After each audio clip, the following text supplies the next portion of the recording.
रहनुमा MQM Pakistan doctor Farooq Sattar ने कहा है कि सिंध हुकूमत की जानिब से जो कुछ अब्दुल सत्तार अखवानी, मेरे और नेमतुल्लाह खान के बारे में कहा जा रहा है वो सिर्फ तवज्जो हटाने के लिए है।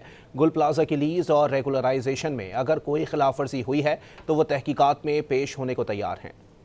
हमारे बारे में कहा गया ये खामखाई लोगों की तवज्जो को डिस्ट्रैक्ट कर रहे हैं, उनकी तवज्जो हटा रहे हैं। ये संगीन मामला है, इससे ना हटाएं। और मैं आपको यकीन दिलाता हूँ कि चाहे अब्दुल सत्तार अफगानी साहब ने ली जो है वो उसकी म्यूटेशन की हो, मेरे दौर में उसकी लीज हुई हो, या नेमतुल्लाह साहब जमात इस्लामी के एक और चेयरमैन उनके ज़माने में रेगुलराइजेशन, ये सब कानून के अंदर में हुआ है, आइन के अंदर में हुआ है। और अगर उसमें कहीं इलीगैलिटी है वो तो दोनों दुनिया में नहीं है, लेकिन उनकी जानिब से भी मैं अपने आप को पेश करता हूँ कि आए इलीगैलिटी की इंक्वायरी करा ले।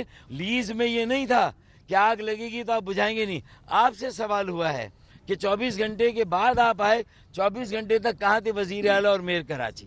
ये सवाल है। ये सवाल है कि फायर टेंडर इतने कम क्यों हैं, उनमें इजाफा क्यों नहीं किया गया, उसकी एक्सपेंशन क्यों नहीं की गई, आपने अपने दौर में क्या किया, आप ये बता दें। ये लोगों का सवाल है।